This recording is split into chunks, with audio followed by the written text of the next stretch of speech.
Dzień dobry Państwu. Witam serdecznie na wykładzie pana profesora Atao Tanaki, zorganizowanym w ramach projektu Łódź Akademicka. Witam serdecznie pana profesora. Witam również pana profesora Macieja Ożoga z Zakładu Mediów Elektronicznych Uniwersytetu Łódzkiego, którego bardzo proszę o kilka słów wstępu. Dzień dobry. Dziękuję bardzo za to, że Akademia gości nas w swoich progach. Ja nie będę długo mówił, bo przede wszystkim Atao ma Państwu bardzo dużo do powiedzenia. Natomiast, żeby krótkie wprowadzenie Państwu dać, Atao jest przede wszystkim z wykształcenia muzykiem, zajmuje się sztuką dźwięku, ale też zajmuje się szeroko rozumianymi sztukami medialnymi. Tworzy instalacje multimedialne, tworzy performance'y również audiowizualne. Stąd pomysł, żeby również jego wykład odbył się w Akademii Sztuk Pięknych. Temat dzisiejszego wykładu łączy właśnie te sfery jego aktywności. On będzie opowiadał dzisiaj przede wszystkim o tym, w jaki sposób wykorzystanie dźwięku w instalacjach interaktywnych wpływa na multimedialne doświadczenie. Jeszcze raz dziękuję za przybycie. Wykład będzie w języku angielskim, będzie trwał mniej więcej godzinę. Godzinę 15, zazwyczaj tak to wygląda. Zachęcam do zadawania pytań. Jeżeli będą chcieli Państwo zadawać pytania po wykładzie w języku polskim, postaram się te pytania przetłumaczyć na angielski, ale myślę, że to chyba nie jest w dzisiejszych czasach wielkim problemem. Atao Tanaka.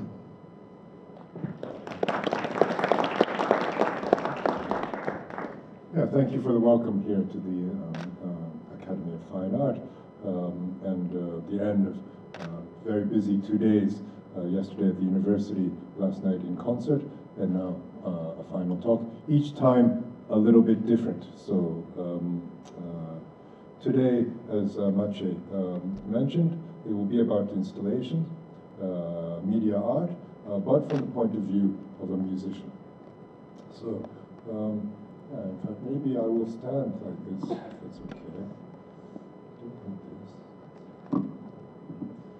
And then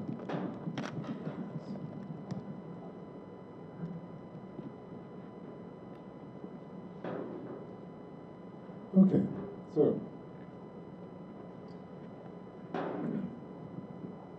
so I am a musician, I perform, I play concerts, but I work with new technologies. And these new technologies then create possibilities for interaction, and they also create possibilities of taking the music outside the normal context of music. Okay.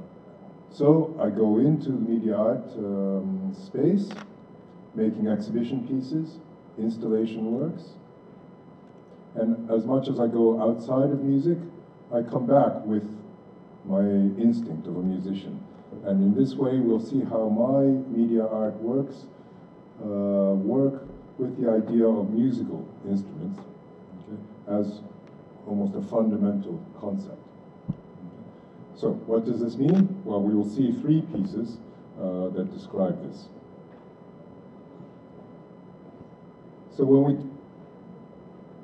think about the word instrument, and you know I'm a musician, then we can assume that we're talking about musical instruments. Okay, musical instruments we know very well, like the piano, like the violin, okay, and maybe new instruments, electronic instruments, like what I played last night in concert. But the word instrument exists in other domains also. So we have the idea of scientific instruments. In what way are musical instruments different from scientific instruments? Musical instruments obviously are to play music, to make a kind of art. Scientific instruments are a way to measure the world around us. So it's the same word, but with slightly different meaning. And when we work in making new artworks with technologies, there is a technical component. So maybe some of the scientific thinking bleeds into the creative thinking. And it's at this intersection of science and art where I operate and where many thinkers have been creating concepts and theories. So here, on the idea of instrumental interaction, I didn't invent the term. In fact, it comes from a researcher, Michel Baudouin-Lafont, who is a scientist in the area of human-computer interaction, research area that we call HCI. So our interactions with computer technology. And so it's a longer text, but if we think about old computers, most of you are too young to have used old computers, but long before these, long before the big computers, if you remember the mainframe computers that were like the size of a refrigerator, okay, we would type, and there was paper. And so the interaction with the computer was through text. And this is programming, this is coding, that we still have today.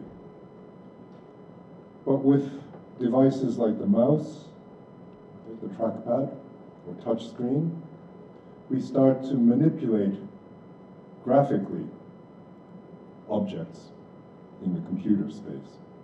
And this was an idea called direct manipulation. And in fact, the theory and concept of direct manipulation was invented in the 1960s, many years before the invention of the mouse itself. Or in fact, the mouse starts to come around this time. So these thinking and the creation of technologies go in parallel. So following the movement from text interaction to direct manipulation, Baudouin-Lafont creates this proposition of instrumental interaction, where he says instrumental interaction is based on the notion of interaction instrument. Okay? So the idea of an instrument of interaction which acts as a mediator between user and the manipulated object. So there's this idea of mediation, something in between you and the thing that is being manipulated. In computer software or computer activity, this object could be anything. If you're using Photoshop in art or 3D modeling, the object may be the 3D model on screen. For musicians, the object may be sound, so it's not something you can see. Okay? So what is then the mediation between the person and the music, or the computer music? And this is where this idea of instrumental interaction comes. So let's see now how instrumental interaction can reconnect to traditional ideas of musical instruments and maybe technological ideas of scientific instruments.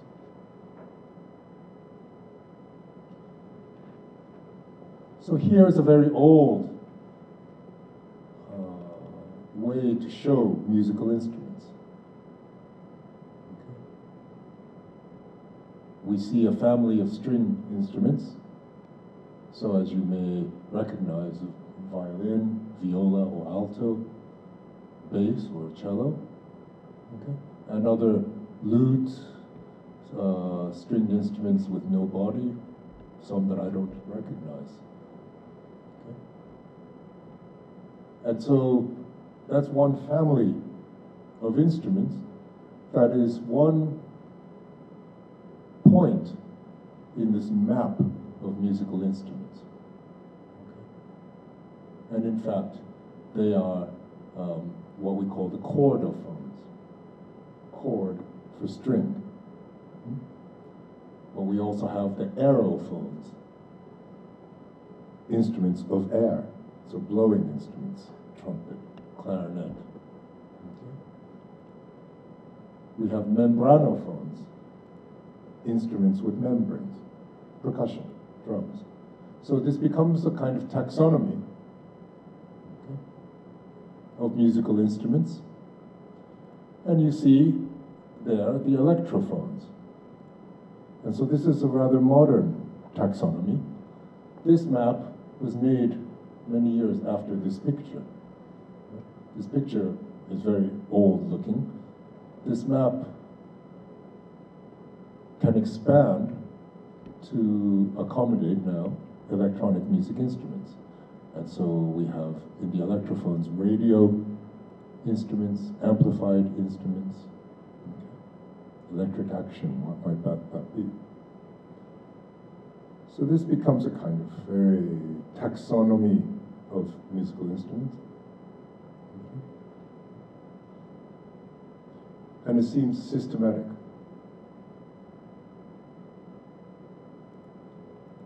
And here, if we go to thinking about scientific instruments, there's a nice book by Hankins and Silverman, Instruments and the Imagination, where, as you can see in the picture, there are again very old pictures. Some with a hand, something on the hand, some with a kind of horn. These are scientific instruments, historic scientific instruments. And so I read you a little bit the description of the book. Hankins and Silverman investigate an array of instruments from the 17th to the 19th centuries that seem at first marginal to science, on the side of science. Magnetic clocks that were said to operate by the movement of sunflower seeds. Magic lanterns, ocular harpsichords, machines that play different colored lights in harmonious mixtures, aeolian harps, a form of wind chime, and other instruments of natural magic designed to produce wondrous effects. By looking at these and the first recording instruments, the stereoscope and speaking machines, the authors show that scientific instruments first made their appearance as devices used to evoke wonder in the beholder, as in works of magic and theater. So that's very poetic, very nice. So maybe not the image we had of scientific instruments. Scientific instruments we think of as maybe Geiger counters that are measuring for earthquakes, or hospital instruments that are detecting your health. But in the history of scientific instruments, these authors say, in fact, there was magic, kind of imagination, and many things that connect to music. Ocular harpsichords, wind chimes, recording instruments. So maybe the distance between musical instruments and scientific instruments in some ways is not so far.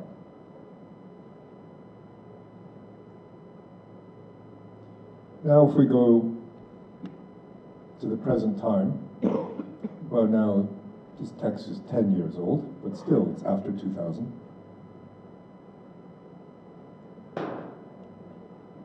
This is from a chapter that I wrote in a book edited by Roger Dean, an Australian scholar, the Oxford Handbook of Computer Music.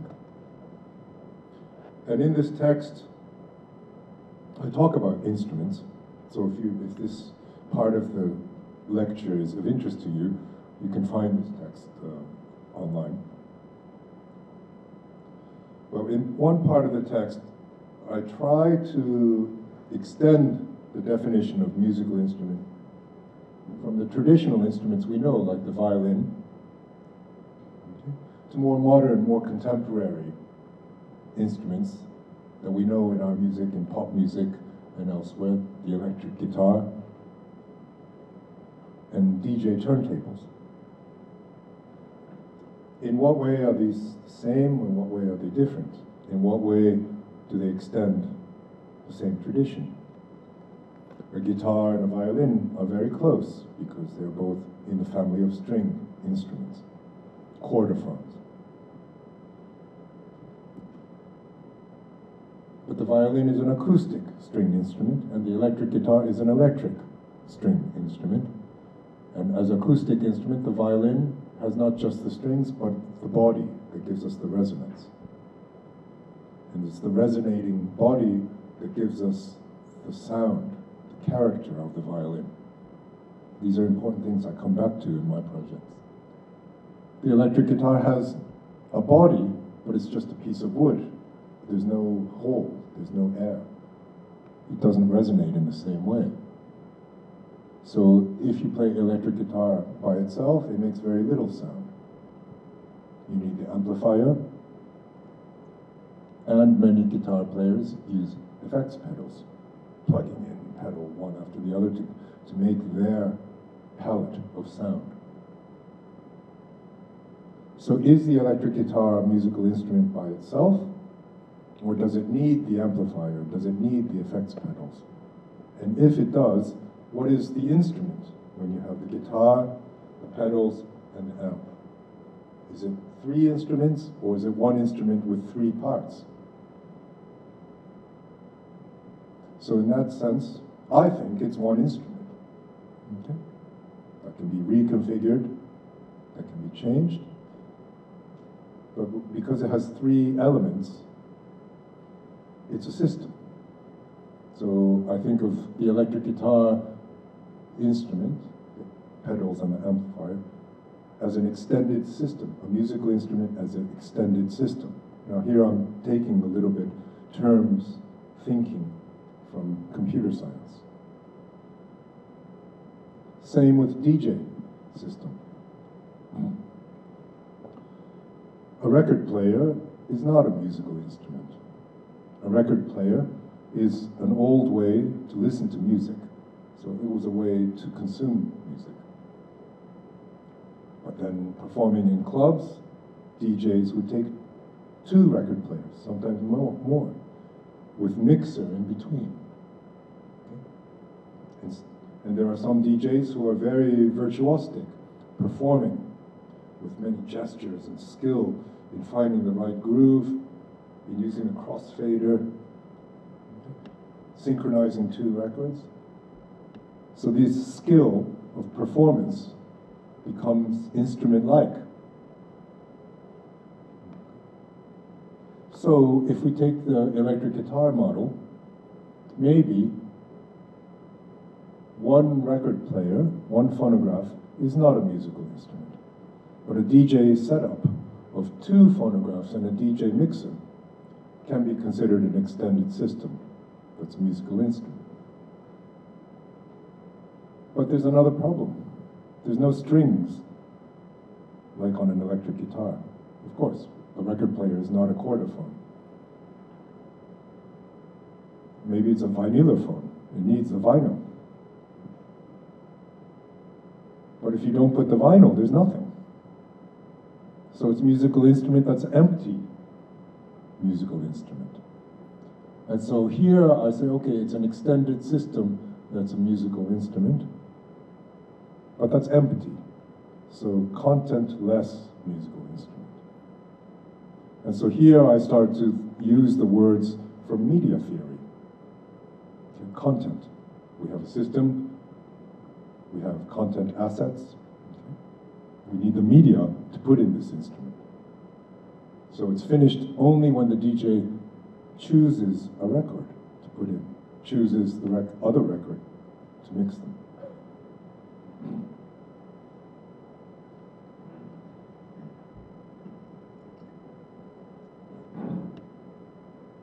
Okay, 2 more slides of theory, and then I'll show you my projects.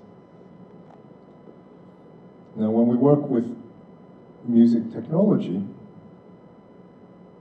I'm performing with them as a musician.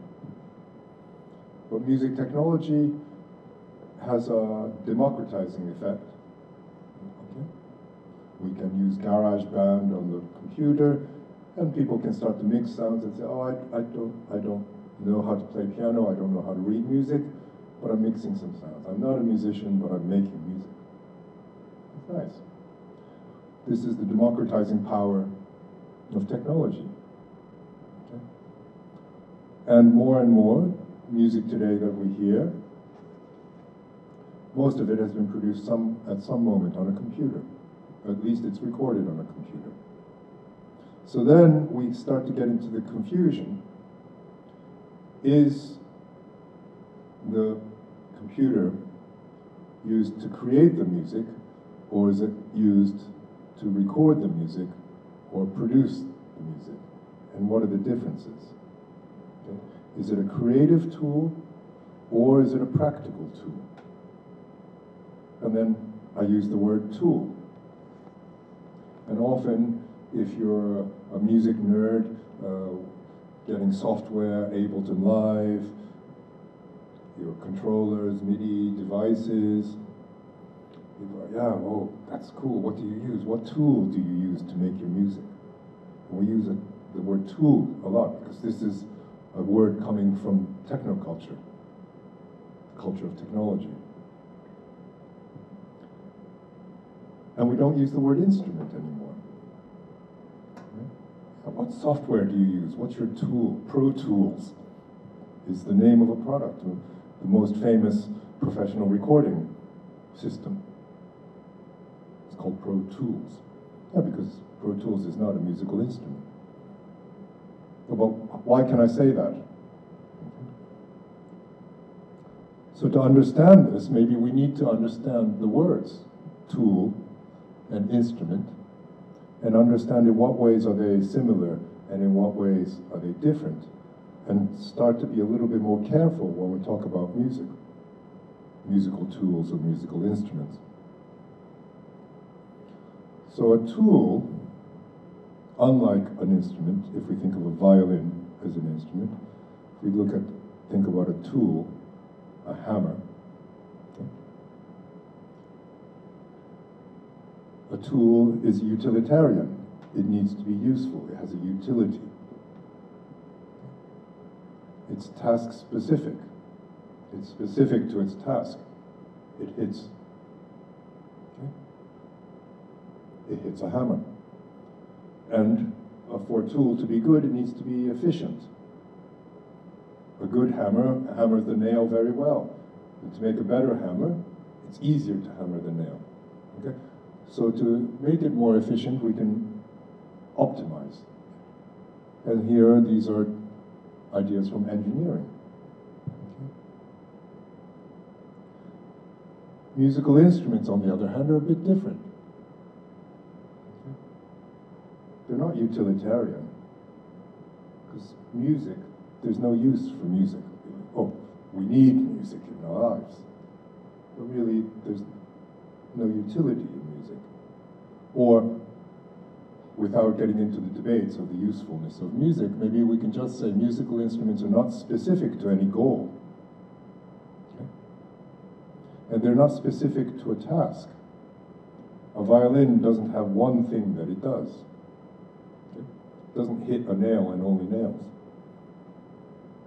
A musical instrument can change context. Okay?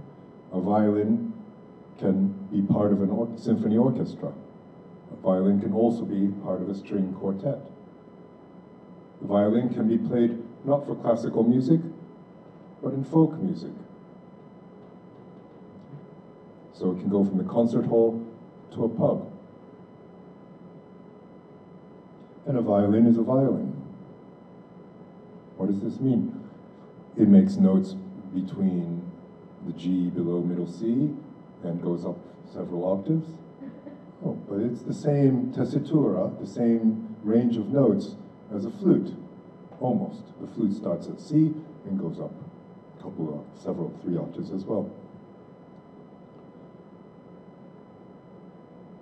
So if the note ranges are similar, well, a flute is very different than a violin. We know this. Flute is an aerophone. Violin is a chordophone. But it's more than that. The sounds are different. A composer writes flute music completely differently than violin music. Now this is lost a little bit today with electronic music. You say, oh, I want a violin sound. Here, click this button, my synthesizer, I get the violin sound. Oh, the melody's nice, but the producer wants me to change the sound. Okay, I give it a flute sound. Same melody. That's where the electronics lie to us a little bit. In the real world of violin players and flute players, the same melody would not be written because the strings of the violin, the arrangement of strings means certain intervals are convenient and idiosyncratic. Okay? or idiomatic, sorry, that's the last word, than a flute with the arrangements of holes. Okay? So there's the idea of idiom for each instrument, okay? And the character of each instrument being idiosyncratic. Okay? So these are ideas that are very different than the efficiency and optimization of tools. So in using technology to create artworks, I'm very interested in these ideas of the musical instruments. But these are ideas that maybe are not used so often when we think about technology. The last word is about performance. Because I performed last night. We know it to be an artistic activity. We imagine it's an expressive thing. Again, it's another word that has many meanings. And so performance is also used in engineering. Or at least if you drive a car and you say, what is the performance of your car? How fast does it go? How much horsepower does it have? So again, same word, different meaning. So in engineering, it's more about optimization. And in the arts, it's more about expressivity. One seems objective, the other seems subjective. But I propose to add third meaning to this, which is a social meaning of performance. And here we have a famous book from the 60s by American sociologist Irving Goffman called The Interaction Ritual, Essays on Face-to-Face Behavior. Very interesting for us because the word interaction is in the book. But it's not about human-computer interaction, or it's not about interactive music. It's about human and human interaction. And he talks about rituals of theater, okay? So performance, performativity, presentation of yourself in social relationships. So even when we are with our friends, with our family, or with our professors, we are performing. Okay? So this becomes a very important way to think about how I transpose my understanding of myself as a performing musician into an exhibition space, creating works for installation works for exhibition. Okay? Performance can be in there, but I don't have to be there. Okay? The gallery visitors might be performing the work. So with this, we see the three projects.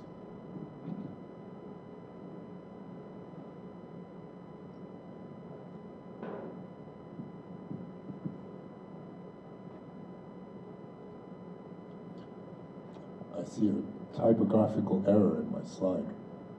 My colleague with whom I made this piece, but the piece is called Global String.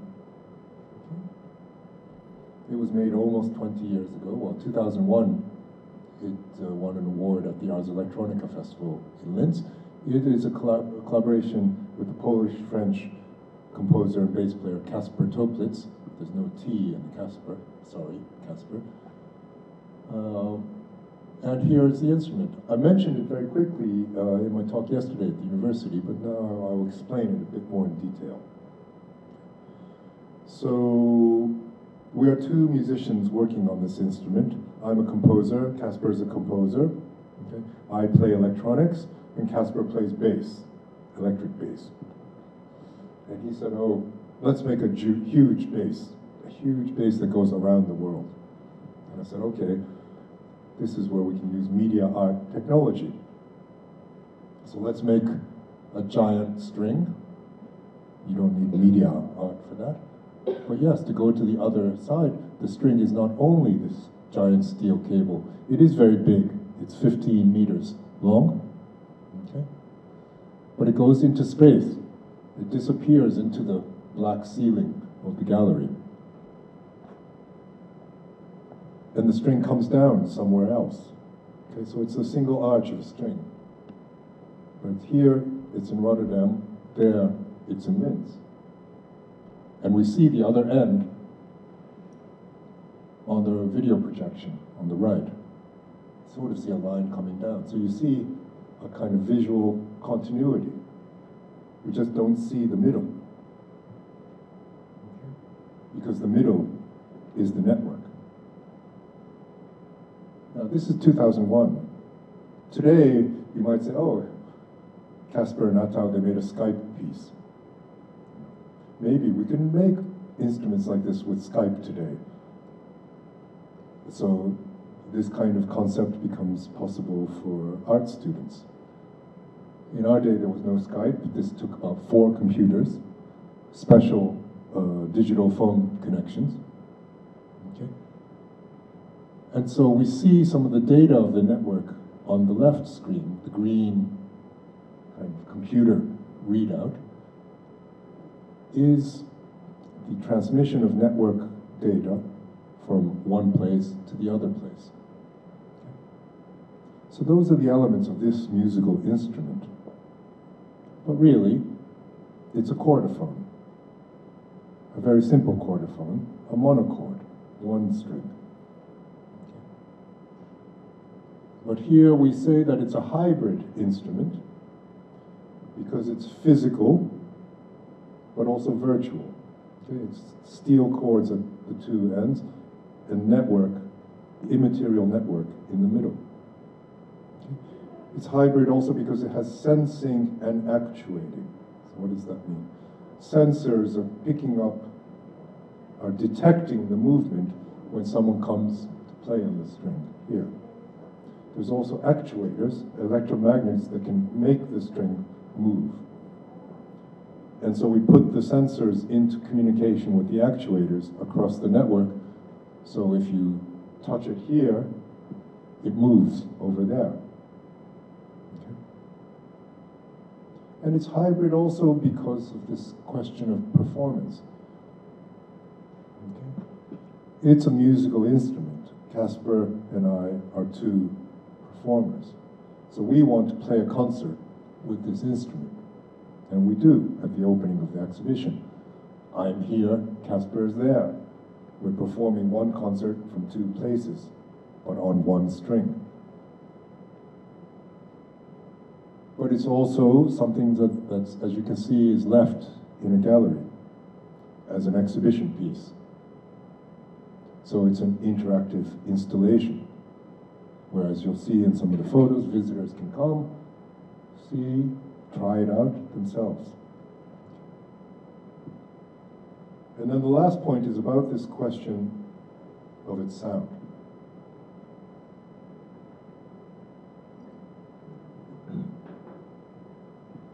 Because I said, an electric guitar doesn't have so much sound by itself, less than a violin. The violin has its nice wooden body, which creates the resonance, giving the violin its character, its sound. An electric guitar is just a slab of wood, so it needs the pickups to make the sound. Okay? Well, now what is the sound of this steel cable and network? Well, if you know about TCP/IP, an internet data transfer, well, we know that it takes some time. Sometimes the Skype call breaks down, but remember this is before Skype. But if we go into the low-level internet data packet transmission protocols, the architecture of the internet is made so that the data always gets there. We don't know where it goes. We don't know how long it takes, but it goes there. And so to go from Rotterdam to Linz, we cannot control where the packet of data goes. Maybe it goes through the machine, out the DSL connection of the building, but maybe then to some server in Rotterdam. Maybe it goes through some gateway in Amsterdam. How does it get then from Holland to Austria? Maybe it's going through Germany. But which switching points? Okay. We don't have to worry about this. This is the beauty of the internet. The packet, it's very well engineered. And if one gateway is not working, it goes somewhere else. Okay? And so this is musically very interesting, because the string changes direction. The string changes length. The time that it takes from the packet of data about the sensor here to reach the actuator over there might change with each packet. Well, this becomes musically interesting. This becomes, for me, like a resonating cavity of the violin, but where the shape of the violin body is changing all the time in size and shape.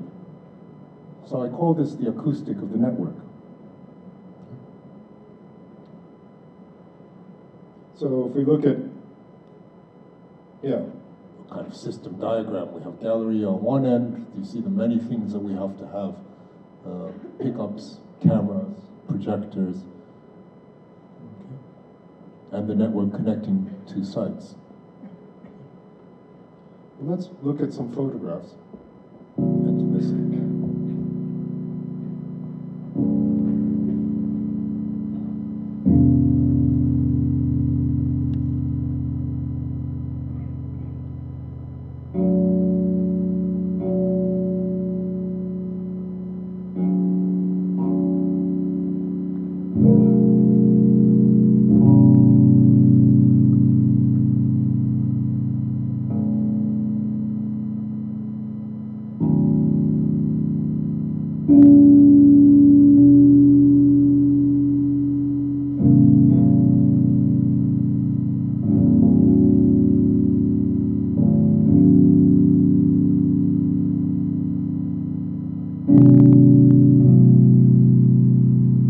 Casper performing.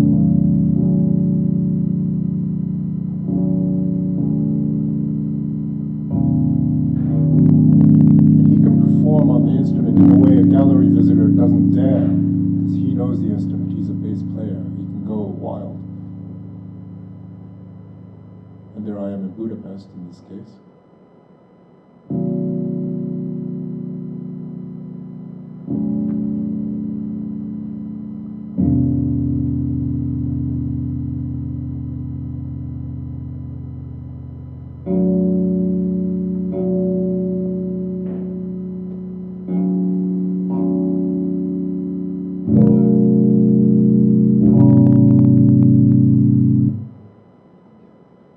So the sound sounds like a string, but it was the network and the steel cable. How did we do it? So in fact, it's completely computer synthesized. It sounds very natural, but it's because we're using a form of synthesis called physical modeling. We have a mathematical equation of a vibrating string that may be hundreds of kilometers long. If it's really that long, the note would be so low, it's outside the range of human hearing. But since it's a computer model, we can change the numbers. We can change the parameters of other things, like the thickness of the string, the stiffness of the string. And this becomes part of the programming that becomes instrument building. Second piece is a sound image piece, so much more in the space of visual art. It has to do with the body and hearing the body.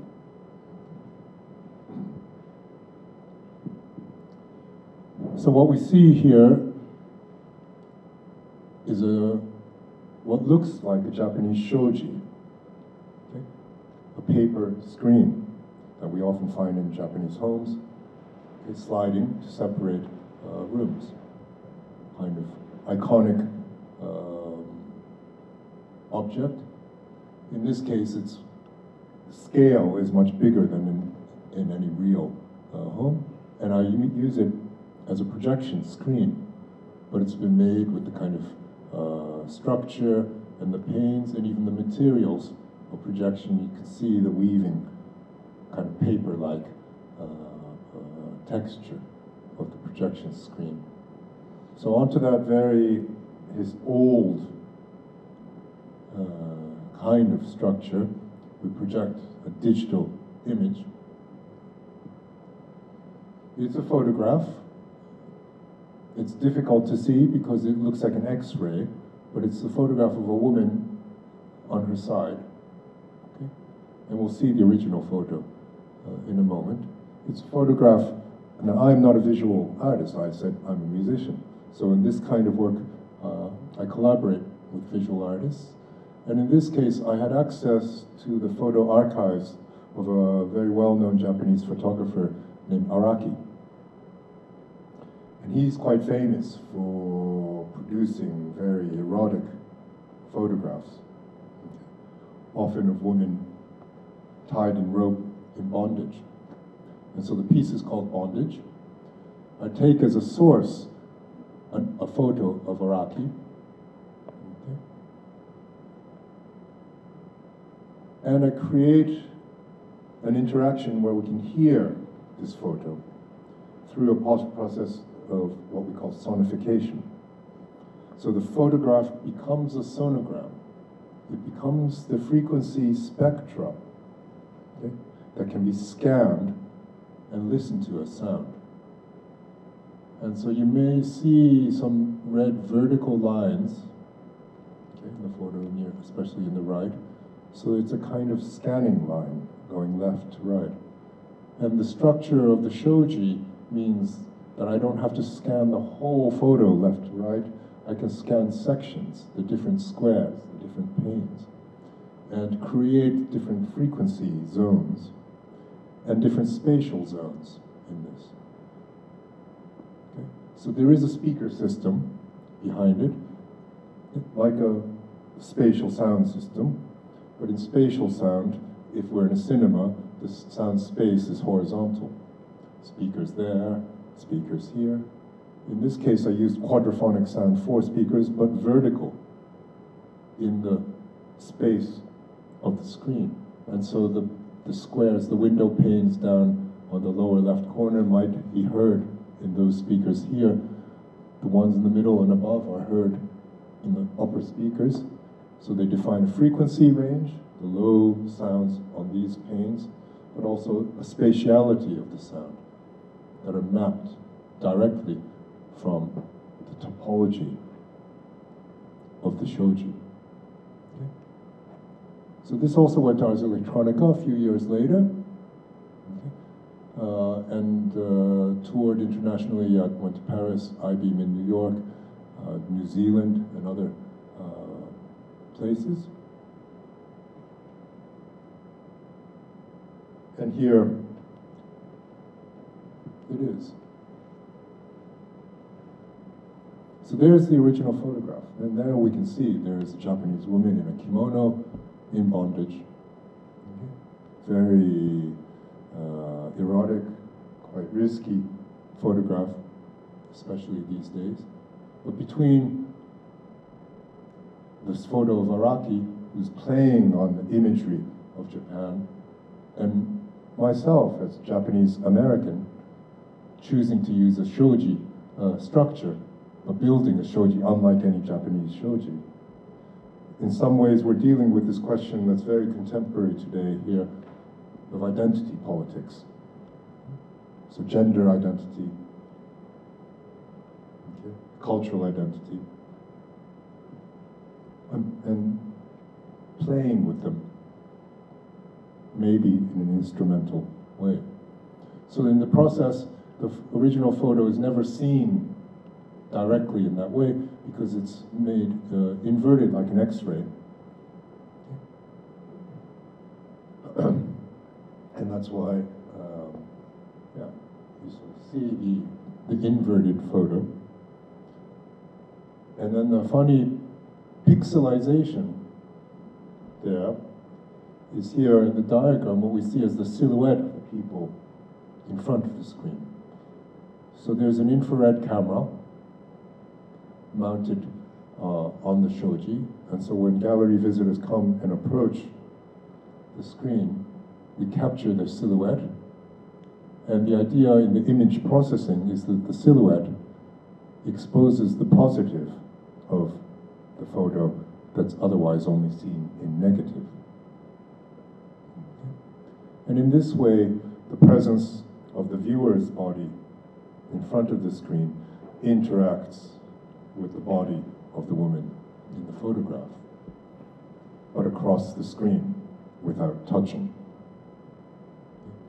And this then creates a changing image that can then be sonified. So each of the panes of the shoji is divided into a different video matrix here in my software. Each one is being scanned left to right with the brightness of pixels near the bottom of the image being the base frequencies and the lines of pixels near the top, the higher frequencies. And according to the image, those pixels that are brighter create more sound in those frequencies.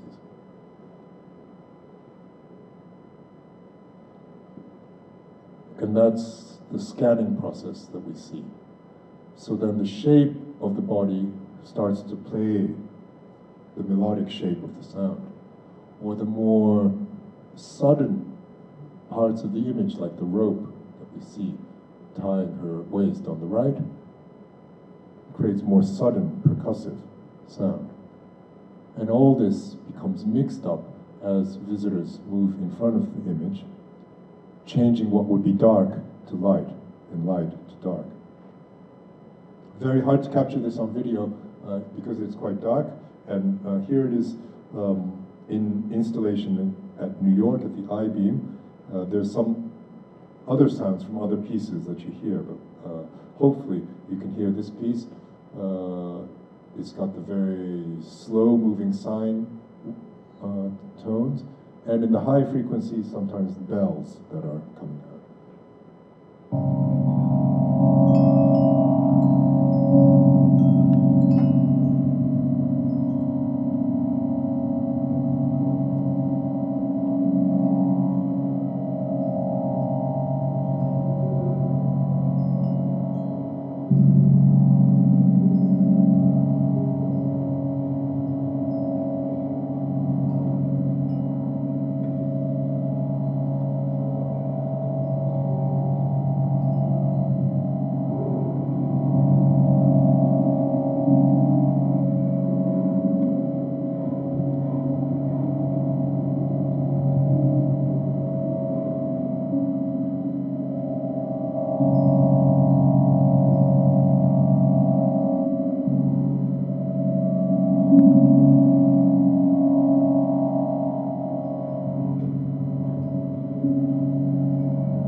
So as you can see, very mysterious, especially with the computers of those days, the frame rate is rather slow. What I say is a silhouette is in fact very diffuse.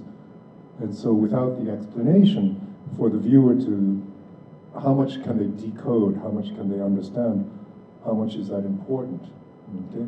And how much does it become kind of sensory experience? These are all the questions that I pose. And I do try to think of this almost in musical instrument terms. Okay, the last project is a mobile project So it seems very contemporary now with all the smartphones that people have.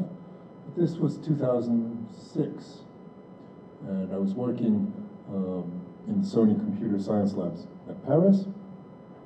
Sony is a competitor to Apple. Sony makes mobile phones, but 2006 was before Apple was making mobile phones. The iPhone did not exist then. Okay. So smartphones and all the apps and the GPS, all these things that we have in our pocket today, okay, were still in the imagination of engineers at companies like Sony and Apple.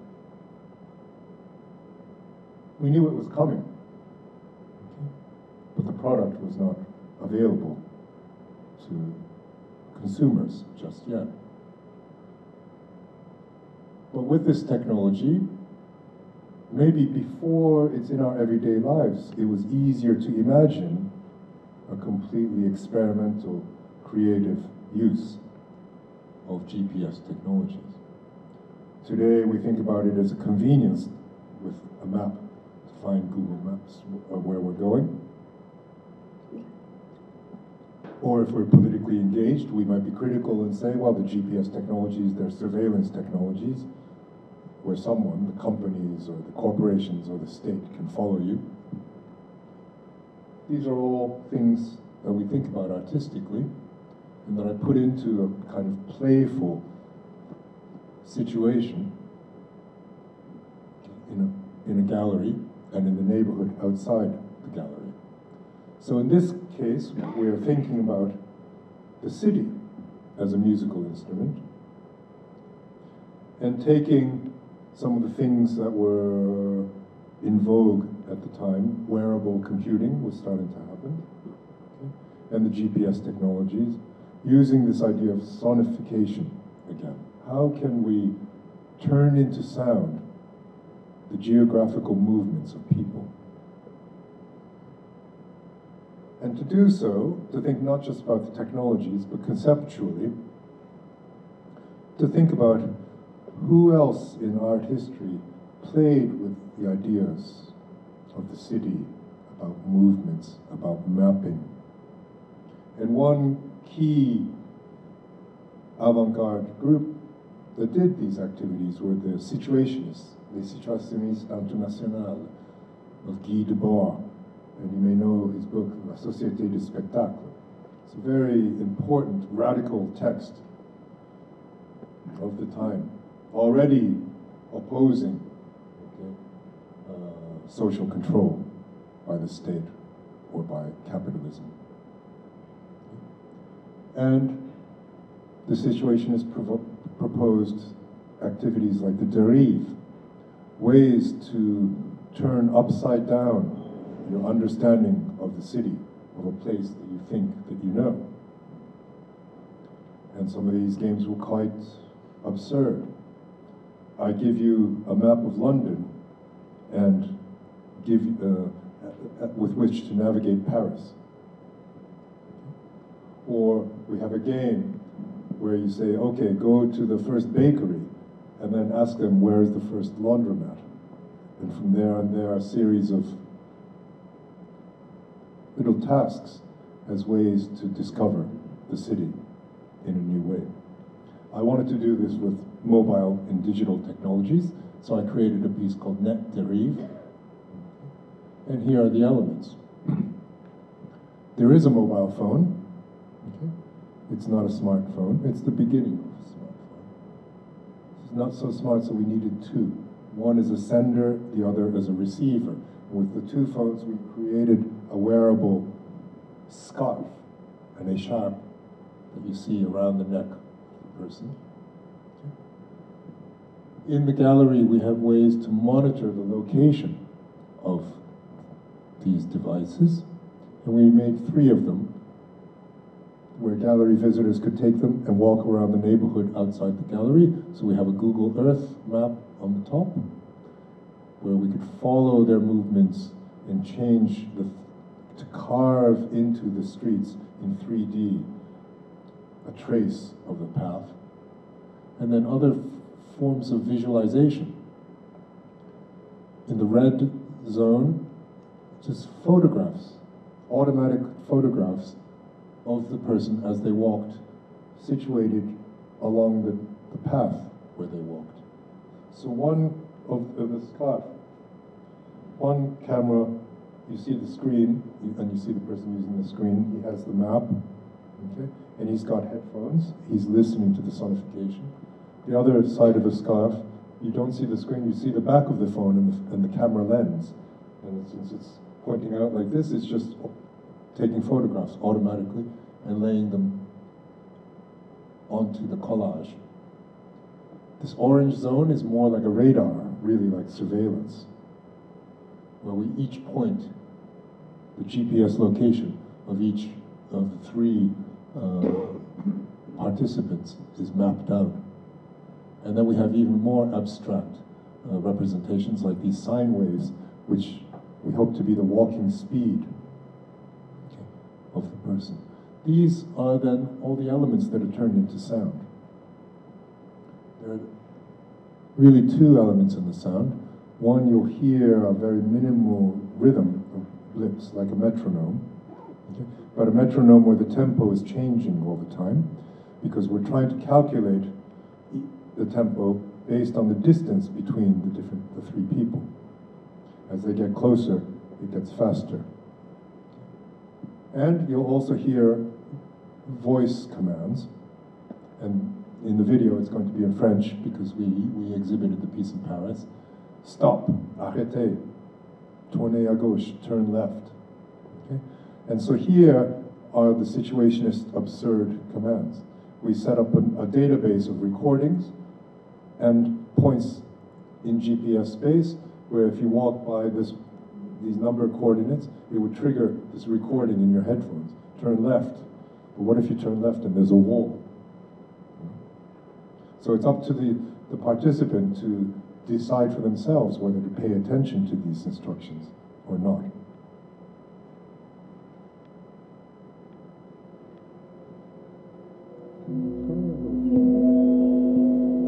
Tournez à gauche.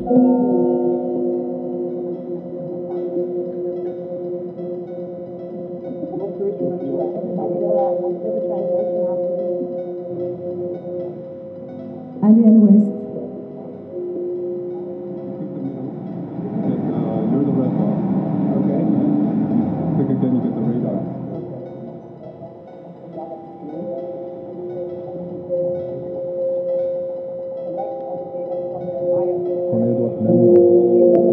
Ça aurait été mieux si vous aviez pris à droite. Pourquoi n'avez-vous pas pris à gauche?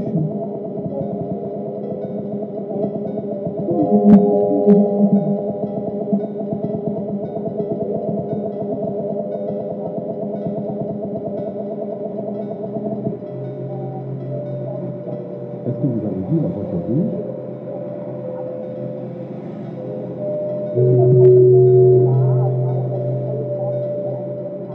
Vite, vite! Suivez la rue.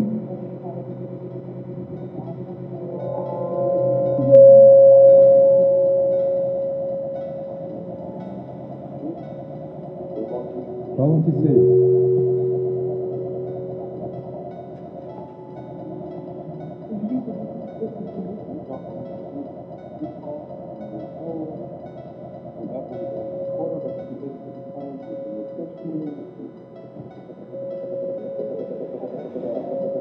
J'aimerais que vous preniez la grande. N'arrêtez pas ici.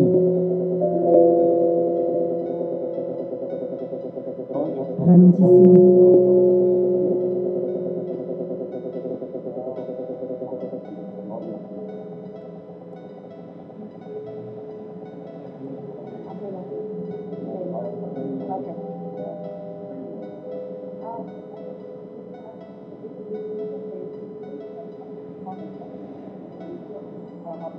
Arrêtez ici. Arrêtez! Vous pouvez prendre à gauche ici.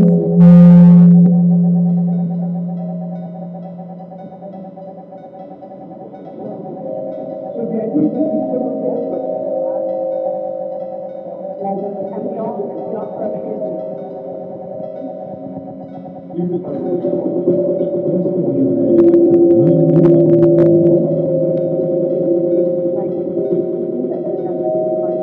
J'aimerais que vous preniez la droite ici.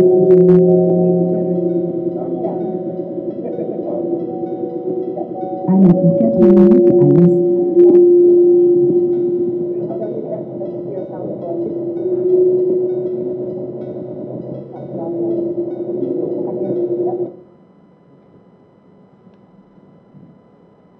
So that's the city as musical instrument.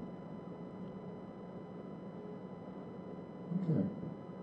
So in these three pieces, I got into it by trying to describe the idea of musical instruments as being different from tools and thinking about performance even when we're not on stage performing in the social dimension of performance. These are media artworks because they are creative works that are made using networks, okay, using the city, and somewhere in between, for me, the body is always present, whether it's a body as a projected image, okay, or the body as moving through the geographical space of a city. In all cases, they are musical instruments for me because they are expressive in the way that I have experienced with the instruments that I play. They are interactive systems. They depend on the actions and the presence of people. But they also become ways to be reflective. Whether it's in global string, thinking about the string itself, or thinking about who might be on the other side,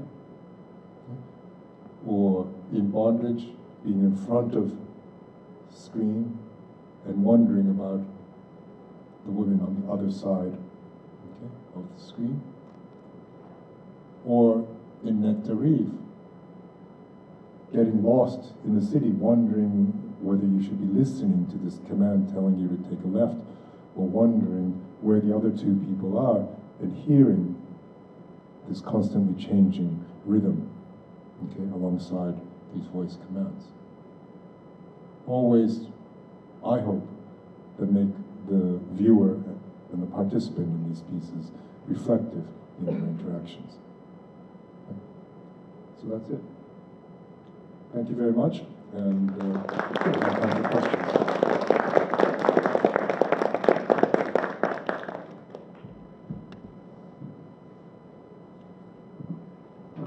Microphone too, if anyone immediately has I a... may have a question. Yes. Hello. So I have a question that's actually maybe not that interesting for anybody else but me.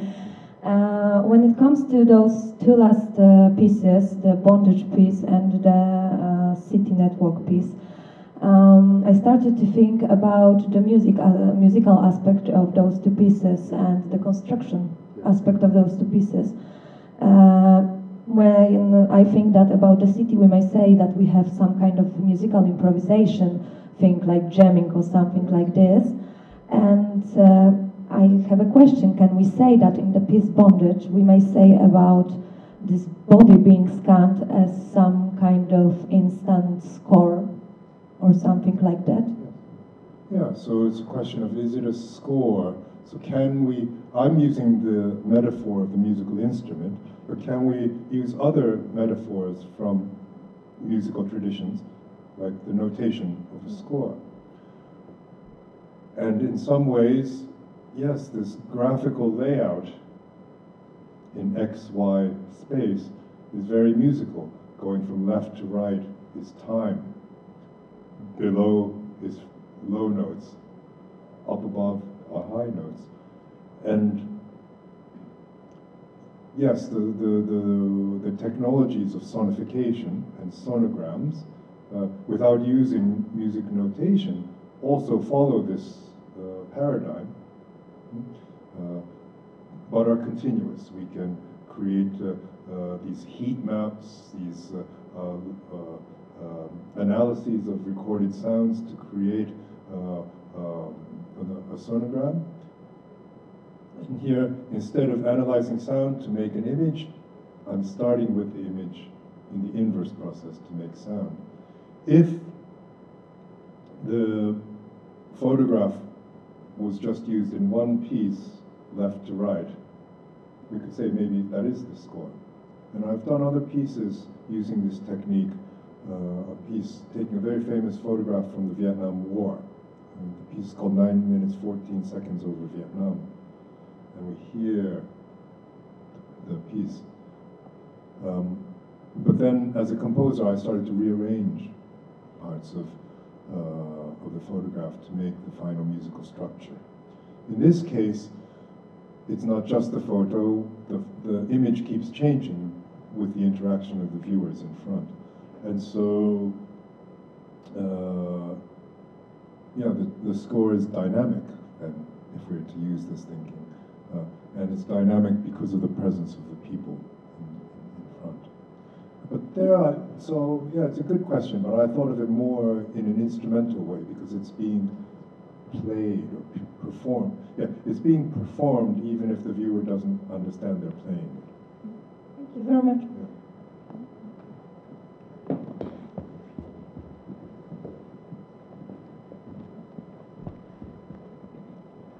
First of all, thank you for your speech. It was a very inspiring presentation. And I want to ask you about your music. Do you write music for films? Do you compose music for films, or your music for which was birthed during the installation presentation was used in the film pieces? No, I'm not a film music composer. Yeah, it's a very specific métier and quite a difficult scene to break into. And I know Łódź is a big center for film in Poland. That's why I'm asking. Yes, yeah, that's right. And I have some friends who are successful film composers. Their work is to respond to image and to reinforce the story or the narrative of the film with musical composition. I've worked with image, as you see, and sometimes I do like what I call programmatic music, to think about a musical composition in response to a program, let's say a story or a theme or a concept. At the same time, as you see, I'm working very much in abstraction. But the conceptual basis is always quite strong. What we didn't see here, yeah, so this is the most extreme kind of extension of myself as a composer, right? Because they've now become exhibition pieces. And as you can see, it's a certain period in my own output in the 2000s when media art was really a kind of based on big means. You know, today we can do everything on the laptop or on our mobile app. Maybe it's become too easy to do these things. Or maybe in my own work, I'm in a return to my own performance now, like I did last night. And somewhere very early on in my education is traditional instruments, piano, composing. And so that line of thinking always goes through. And that's why today's proposition was to think about these installations as musical instruments themselves. And what about your workflow? It's first, what comes first to your mind? An image or a sound? An idea. An idea. Yeah. Okay, thank you. And ways to try to fill this idea with sound in a consistent, coherent and rigorous way, I think are the elements of making something strong and refined. And here then perhaps as a composer, I'm borrowing more from the visual arts, conceptual art. Some musicians are able to make music just for music. And if I say I like sometimes programmatic music or conceptual frameworks, and you see how I build it up. I'm also a professor at university, so I give a kind of theoretical background. I mean, I didn't think of all that before making Global String, Now maybe this is bad scholarship because I'm making a kind of a posteriori theorization, but it still comes around and maybe it helps me for my next project. Thank you very much. Other questions?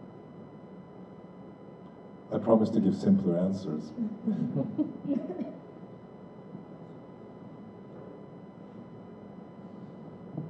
Czy ktoś jeszcze chciałby zadać pytanie? Może ja jeszcze na koniec zadam, ponieważ wydaje mi się, że ten aspekt instalacji i performatywności jest istotny. I was thinking about the transition from performing as a performer to performance of the interactor within the installation. How would you explain your aesthetic attitude to the concept of interactor yeah, as a performer? Yeah, so the question of interaction is one of the key foundations of media art. Okay, the new media makes it possible to invite interaction. But to make this interaction meaningful is the art of media art. And I think that often the interactions that can be proposed have a danger to be simplistic. And here, media art can be criticized very quickly for being technocentric. And that, in fact, it's not very creative or very deep, it's just showing the possibilities of the technology. And we have a kind of syndrome in media art that is the demo effect. Is it an artwork or is it a demo? And so in the interactions that I tried to create, we see, I think, all three of the pieces as a kind of enigma, mysteriousness. I don't want to be deliberately mysterious, but I don't want to be so simplistic to be clear. So nowhere is there an instruction in the exhibition that says, click here, you will see this. It is meant to be discovered.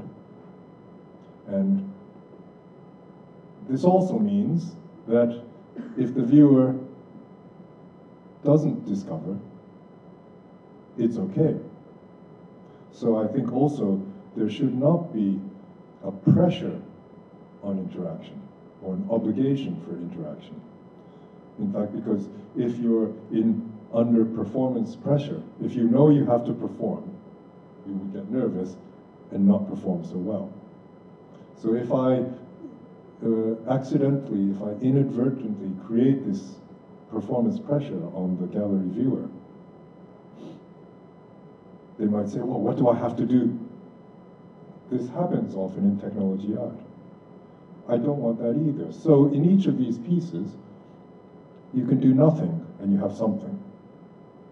Bondage, it can just be a sound image piece. If someone just goes in front and stands there, there is a sonification going on. If that person starts to move, the sonification is changing. The silhouette is such an abstracted, pixelated quality, they might not understand it's their own body. So it depends. But if the person who's curious starts to move around, they might figure it out. It requires time. And so for the person who's interested and takes the time and gets deeper, the instrument responds. And in that way, again, it's like musical instrument thinking. A piano is a piano. A child can play it, a virtuoso can play it. A child can just go like this and make a sound. Someone can come to my installation and something happens. There's not a requirement to go deeper, but if you go deeper, the interaction has a depth to accommodate the curiosity. And the piano is a good example compared to a video game. in video games, we have levels. I'm a beginner, I'm intermediate, I'm advanced. I want to skip to level 4.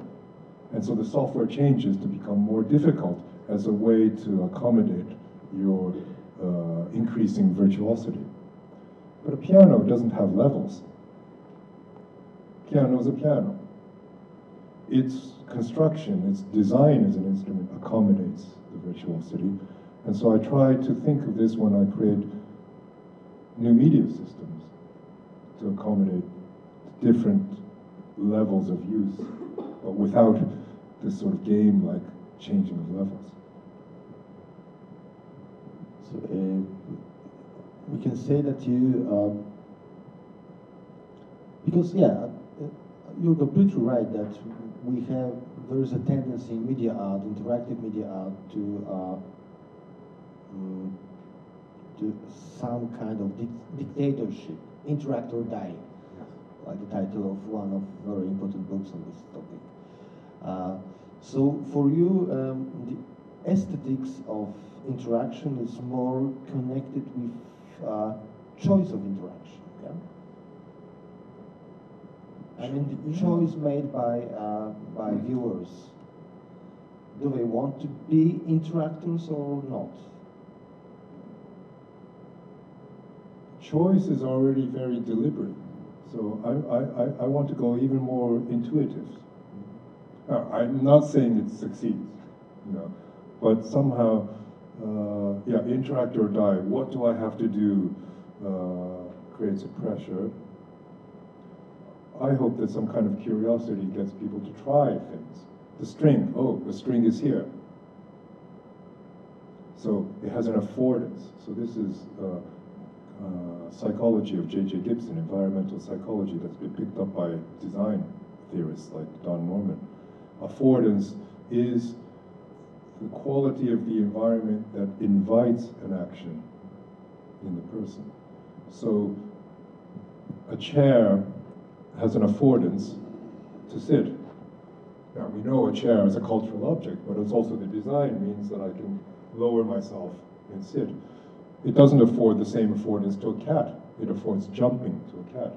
So it depends on scale, but it's an invitation to do something. So when you see a giant string in the gallery, I hope that it has an affordance to say, touch me. String is a cultural object. If we don't know how to play a violin, we still, with just a rubber band, we'll go boing, boing, boing, and play.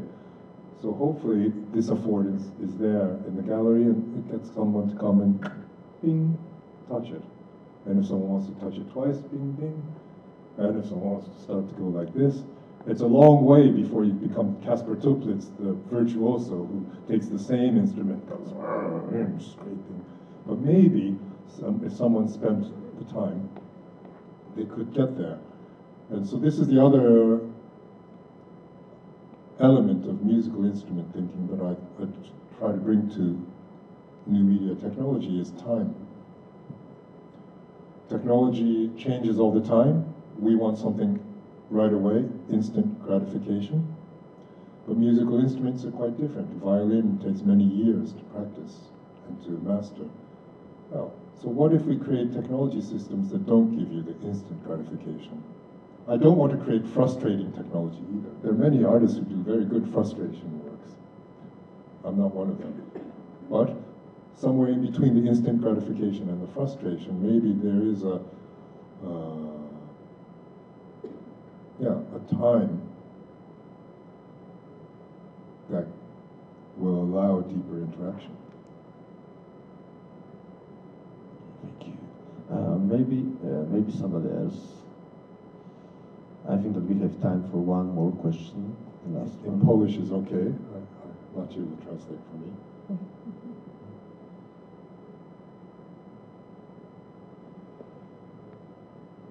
Okay, good. So, dziękujemy bardzo. Thank you very much. Dziękuję. Atał for a very interesting lecture. Dziękujemy za to, że przybyliście Państwo na nasze spotkanie. Jeżeli chcecie zadać pytanie w sposób nieformalny. Bez mikrofonu to oczywiście myślę, że też możecie to zrobić. I said that you can always talk after the lecture. So if somebody is afraid to ask in this formal way. Dziękuję jeszcze raz. And thank you for being in Łódź, because this is the last lecture. Thank you very much. I hope we'll meet soon here again. Dziękuję Państwu bardzo i właśnie tak jak powiedział Pan Profesor, mam nadzieję, że to nie będzie ostatnie spotkanie z Panem Ataą Tenaką. Dziękuję bardzo. Dziękuję. Ja jeszcze mam nadzieję, że to nie będzie ostatni wykład, który organizujemy, bo ten